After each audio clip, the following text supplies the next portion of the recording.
Okay, are we ready to get started? Everyone stand up. Sit down if you're really happy to be here. Oh, wow. Wow. Okay, everyone stand up. Sit down if you think the Steelers are going to win. Oh, okay. Wow. Sit down if you like school. Sit down if you do not like school. Okay. Stand up if you know Nick Clinton. Good, no one knows Nick Clinton, that's awesome. Okay, but just to introduce myself, big nice crowd here. My name is Daniel D'Antonio. I'm a seminarian for our diocese. Does anyone know what a seminarian is? It's like a deacon or priest in training? Yes, I'm a priest in training. So I go to school at St. Vincent Seminary in Latrobe. That's where the Steelers do their practices in the summertime, and I study theology there. Beforehand, and this is going to be important for this, when I was in school, actually I grew up next to Kennywood Park. That's the area I grew up in West Mifflin. I worked at Kennywood for 8 years. That was my best job I've ever had. Has anyone ever here, never mind, I won't talk about the cotton candy riot story. That's a fun story, but I'm not going to talk about it now. It was fun. I was a dummy for the original Steel Phantom. So I was one of the first human beings to actually ride the roller coaster because my best friend was the owner's son. After working at Kennywood, I went to the University of Pittsburgh. I actually studied biology and chemistry. So one of the things I'm going to tell you about my story is one of the ways that I came to understand that a God must exist is actually through the study of science. And I'll go into that today. I was a degree in biology and chemistry, then I got a degree in business, and I actually worked in sales for 15 years and with various companies, and then God called me to be a priest. So I left all that and I entered our seminary system. So that's a little bit background on me. You might see me every once in a while. I do stuff up here at St. Martha and Mary. So you might see me come in and out. But today's topic to get started is, how do we know that God exists? Can anyone tell me one way that God might exist? How could you figure that out? Anyone have a guess? In the red. Probably the fact that the story of there's actual evidence about the story about how Jesus was crucified and resurrected. There's like actual evidence in where he was crucified of like the earthquake and everything that happened. That is correct. That is one of the ways. We're not going to go into that today, but the resurrection of Jesus, we can actually, it would take a little bit too long, but we can prove that that happened. So that would be a proof that God exists. How about you over there? There's a proof that he was like alive at the time. Like there's like proof that he... Yes, that's with the resurrection. But beyond Jesus, what's another way that we can know that God exists? I remember like learning last year, like during upper room, there's like this like little like the Eucharist and stuff like that, and there's like blood on it. I forget the story about it. It's probably the miracle of Laziano. So we have miracles. There's miracles where what she's talking about, the Eucharist, the host, turns into cardiac flesh and bleeds. So if you look under it as a microscope, you actually see cardiac tissue that's actually alive.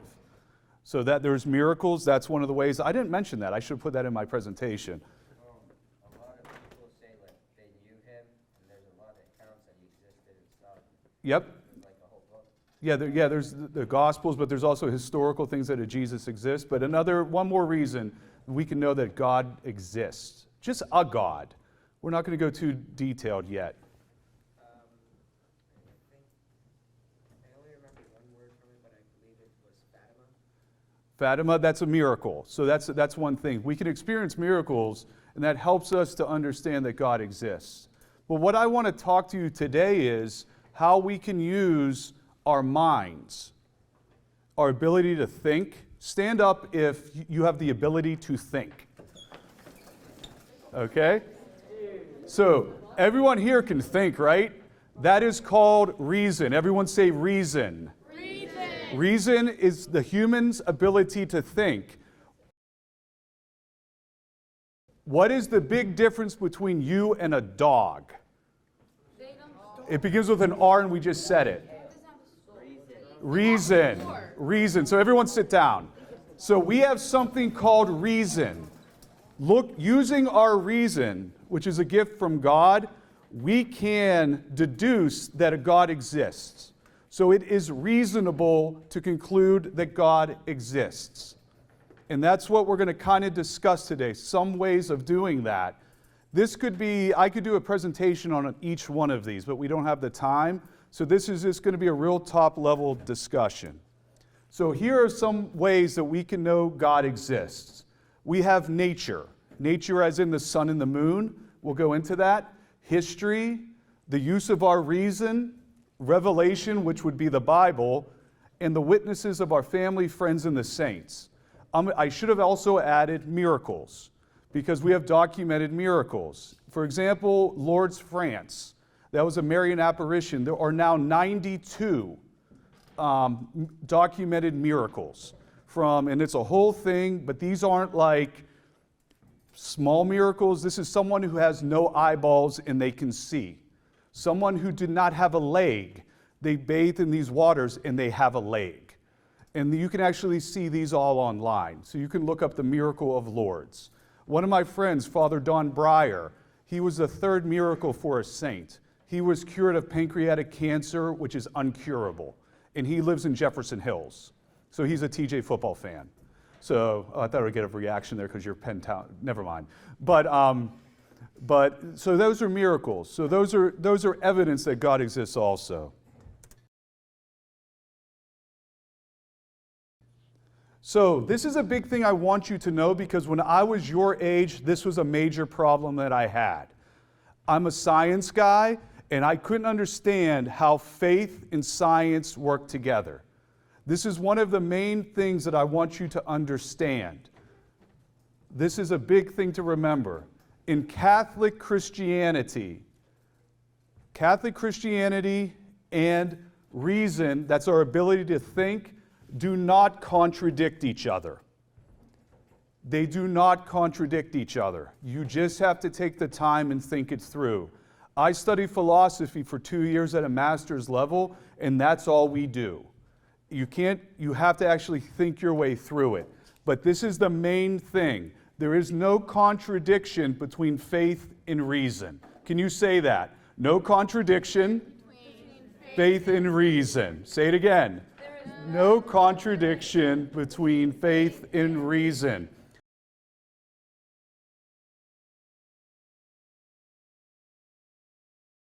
And this is why we have items of supernatural faith. That means it goes beyond natural reason. So that's something to think about, okay? So God, you can't see God under a microscope because he's a spirit. But I can demonstrate that he can exist. So that's kind of where that comes in. It is important that one can come to a knowledge that a God exists using one's mind. About 500 to 1,000 years before Christ was born, there were two Greek philosophers, Aristotle and Plato. Can you say Aristotle and Plato? Aristotle and Plato. Aristotle and Plato demonstrated that there is one God using reason. No Bible was even written at this time, but they came to the conclusion that there is one God. The interesting thing is they're alive at the time of the prophets that you read about in the Bible. So these pagan philosophers, using their mind, and our entire civilization is based off of these two people. So they're probably some of the brightest people that ever lived and some of the most influential. But they use their minds to come to the conclusion that God exists. And I'm going to show you how they did that. So the big thing is, one does not need to rely on the Bible or the witnesses of others alone, or even miracles. I can use my reason to know that a God exists. We're going to need revelation to know the God exists and how he interacts with us. Are you with me? Stand up if you are. Okay, sit back down. Okay, this is a big thing on faith and science. As you go into, especially if you like biology and stuff, you're going to learn about the theory of evolution. And a lot of people doubt the existence of God because of the theory of evolution. But there's actually not a contradiction, okay? So there is no contradiction between faith and science. The big thing that you're going to run into is faith and evolution are compatible. They can go together. We can use and see how they both interact with each other. Okay, I can't really go into a lot of detail there. But the only thing we have to believe as Catholics is that at some point in the process, God infused a soul to two individuals. Okay? And that was dogma about 100 years ago. And if you can actually go back through this, I studied some of this stuff, you can look about 70,000 years ago, people start to bury each other, language develops, beings start moving from Africa throughout the entire world. So it looks like something different happened about 70,000 years ago. Is that when the soul came in? I don't know. I wasn't there. But there's a way that they do interact with each other. So if someone says, I'm a scientist, I don't need God, well, that's not necessarily the case. Stand up if you understand what I'm saying. Okay? So there's no contradiction between faith and science. Okay, sit back down. This is the main thing. Science, it's looking at the working of the material world. So you're looking under a microscope, you're looking through a telescope, you're observing, you're measuring. Faith and reason, that is what is the meaning of the material world. So science can tell you what a human being is. Okay, I'm made up a bunch of carbon molecules. But they don't tell you the purpose of the human being. They don't tell you the purpose of that crazy sea eagle that's flying around this area right now. Okay? So that's something to keep in mind. They're talking about two different things. That's why they don't contradict each other. Science is the working of the material world. Faith and reason gives us the meaning of the material world. Spiritual things. Can you say spiritual things? Okay, so we have two types of things in the world. We have material things, the carbon atom, steel, me, that cross, stars, the gravitational force. Okay, those are the things of science. We can measure that. We can have theories on that. We can look at that. We can touch it. We can feel it. We can even taste it.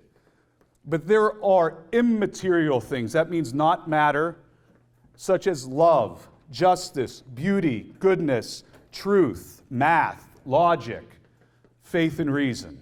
So we have two different types of things, material things and immaterial things. The immaterial things, you cannot look at love under a microscope. You can't look at justice with a telescope. They're immaterial things, but they're still things. Stand up if you agree with me. Okay. At least get a good workout with me. Sit down. Okay? So this is a thing to also keep in mind.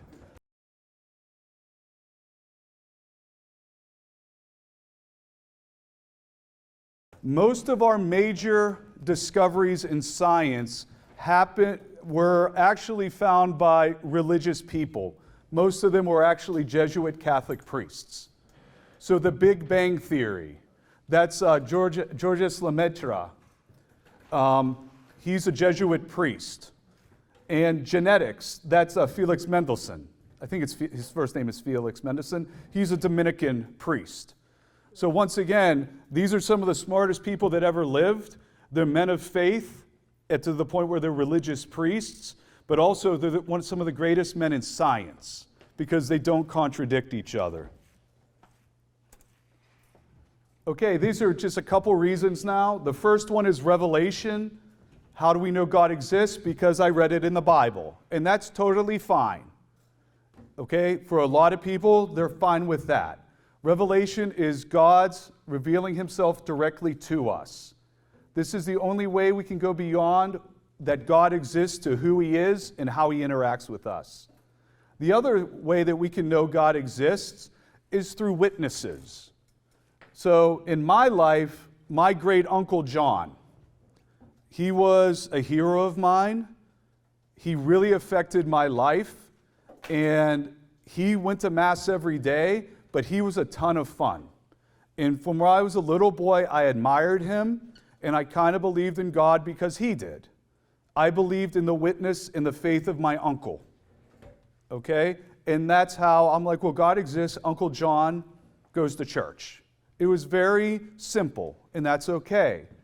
When I was older, and I kind of left the church for a while, I met a Carmelite nun in Loretto, Pennsylvania, outside of St. Francis University, and her name was Mary of Mount Carmel. And she was a saint. And she possessed this beauty and this peace that really affected me. And I came to believe maybe God exists because of her beauty, her holiness. And she was 88 years old and paralyzed almost. But she had a peace about her that attracted me. So I came to the conclusion, yeah, God kind of exists. And I would still talk to her, and I'm friends with that community to this day. So that's two reasons, revelation and witness, that we can come to know that God exists.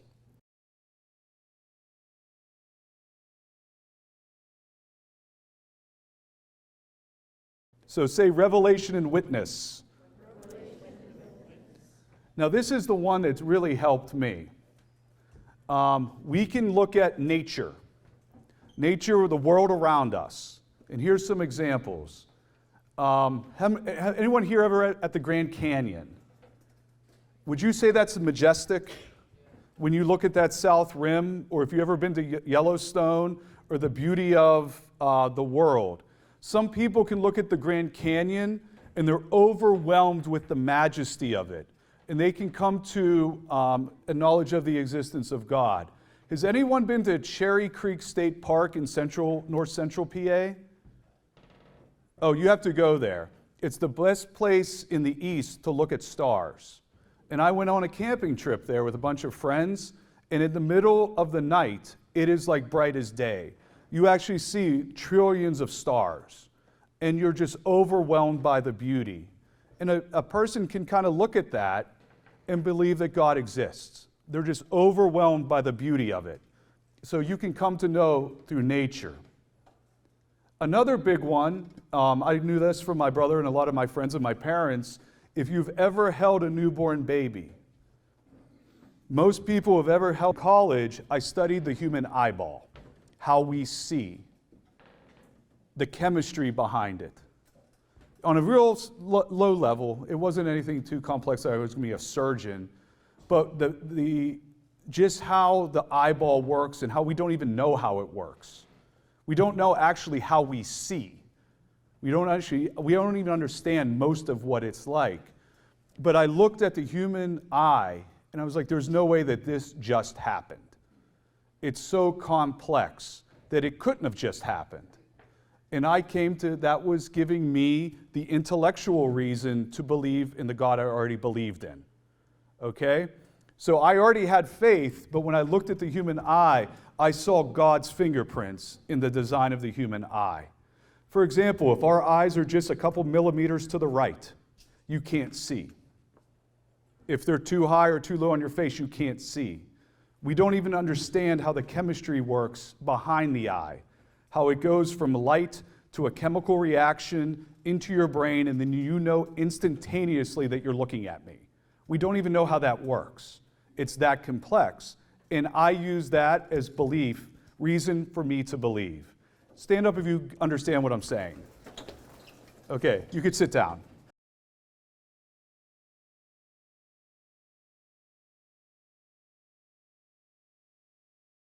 And if you don't understand, raise your hand. Here's another one. Now I'm going to speed up a little bit. This is history and culture. You can look at all cultures throughout time, and they all had a belief in a higher being, who we'll call God.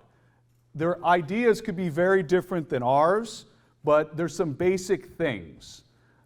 Even in some cultures, this is revolutionary France, if you know about Napoleon, some might think that the human being is the highest being, but they still believed in a higher being. All cultures have religious ceremonies. We can see religious structures and tombs throughout history and civilizations. That's how we know they existed, the pyramids of Egypt, for example. And all cultures show respect for the dead in some version of an afterlife. That's what you study in maybe world cultures or archaeology. You're basically looking at tombs. So that's kind of like a proof through history that a supreme being might exist. This is the one that we kind of talked about a little bit earlier, reason.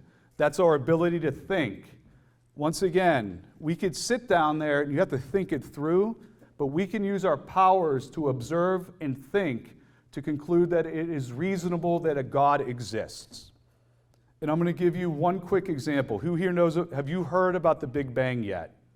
Raise your hand if you heard about the Big Bang. Okay. So the Big Bang is one of the theories on how the world exists. There was a giant explosion at the beginning of time. And that's where matter, the different forces of the universe, gravity, all originate. So it's a real simple thing. Does anything come out of nothing? Raise your hand if you believe things can come out of nothing. Have you ever seen it? No, but generally speaking, something does not come out of nothing, right? I came from my parents came from someone, they came from someone, they came from something. Okay, so something usually does not come for nothing. Okay? But the world started with a big bang, and we can observe that through science. Okay? And it's constantly changing, and that shows that the universe is not eternal. So what we have a beginning that we know happened.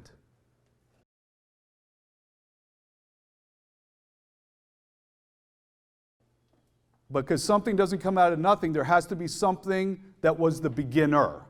Do you understand that? Shake your hand if you kind of get what I'm saying.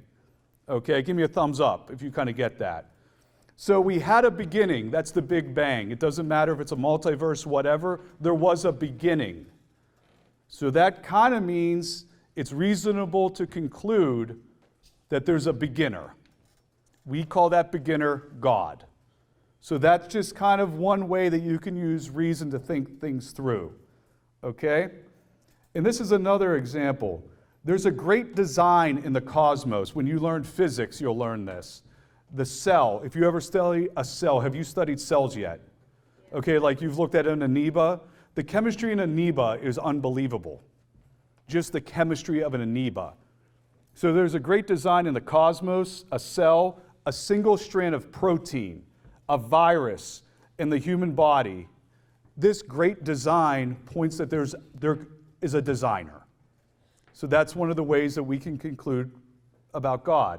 For me, it was the human eye. I saw the design of the human eye, and I concluded that there's probably a designer. So stand up if you understand kind of where I'm going. Okay? Okay. Okay, you sit back down. You're going to hate me by the end of this. But I'm not going to go through all these. There's going to be a video sent that will go through one of these, the final one.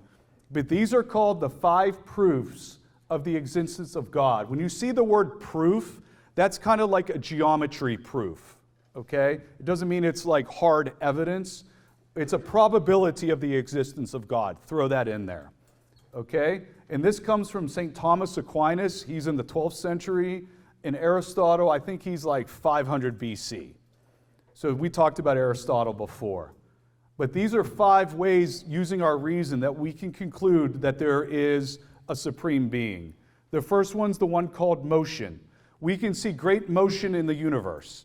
We can measure how fast our universe is expanding. Okay? So that was set in motion. There was a great explosion. There has to be someone who's outside of it who set it in motion. A bowling ball doesn't move until I have it in my hand and I move it down the bowling alley. Okay, that's kind of what that means. But we can look at the universe and see it's moving, so that means that there has to be someone who is the prime mover. Okay? Everything comes from a cause. It goes from cause and effect, cause and effect, cause and effect. The one by cause, there has to be an ultimate first cause. Okay? There's the Big Bang. We had something, we had nothing, then there was something, there had to be a cause. Design, we already talked about. Perfection's a really neat one. We all want, for example, human beings want to know everything. They want to know everything. So if I know something, I will always want to know more. So if you had to kind of think this one through, so there has to be, or I know this isn't perfect. I know this world isn't perfect. that means that there must be something that is perfect. Okay, and that's one of the ways that that perfect thing we call God. And then necessity and contingency, that's going to be in the video that you'll have access to. Any questions on these? If you go to a Catholic school, if you go to Central or a Catholic college, you'll have a class studying these. But this is reason. This is all reasonable. There's actually 14 now that you can use, but I don't have time. Transcendentals, the true, the good, the beautiful in being. We are always looking for more knowledge, love, beauty, perfection, and harmony. So no matter what, this is a really neat thing. I can never have enough love. No matter what. I'm always looking for more love because I desire ultimate love, which we call God. So that's a little bit more to think about. And then basically we're never satisfied and we want more and more no matter what we are as human beings. And it points to something that is the ultimate truth, goodness, beauty, and being we call God.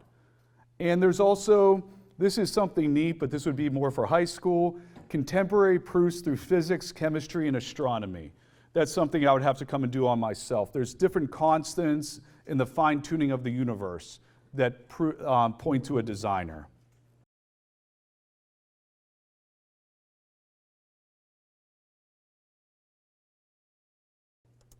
And this is the ultimate thing.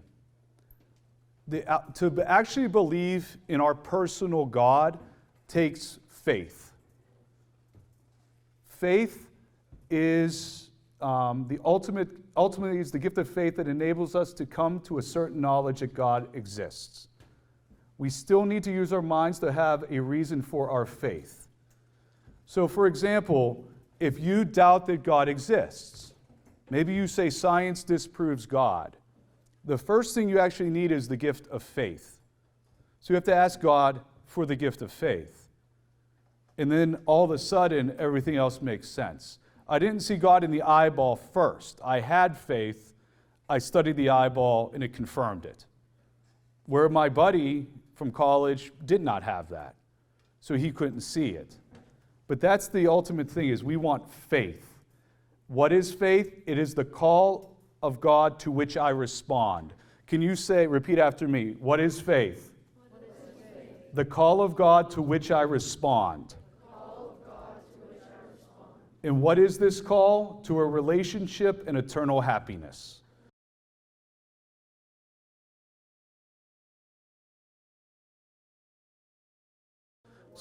Ship and eternal happiness.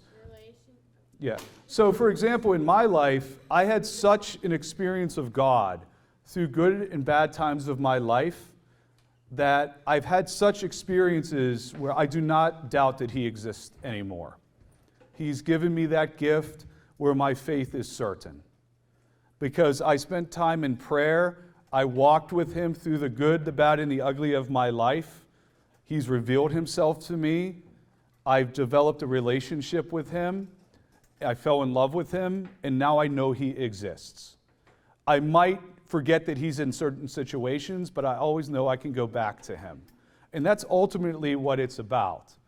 God is calling you into a relationship with Him because He is real. He's not a figment of someone's imagination. He's not a poetic device. He is the supreme being that wants a personal relationship with each and every one of you. And if you do that, that's how you have ultimate happiness. And that's where you see the world in a totally different light. And life becomes extremely exciting. So thank you for your time today. If there's any questions, I'll be floating around, and you might see me at another one of these. So could you stand up?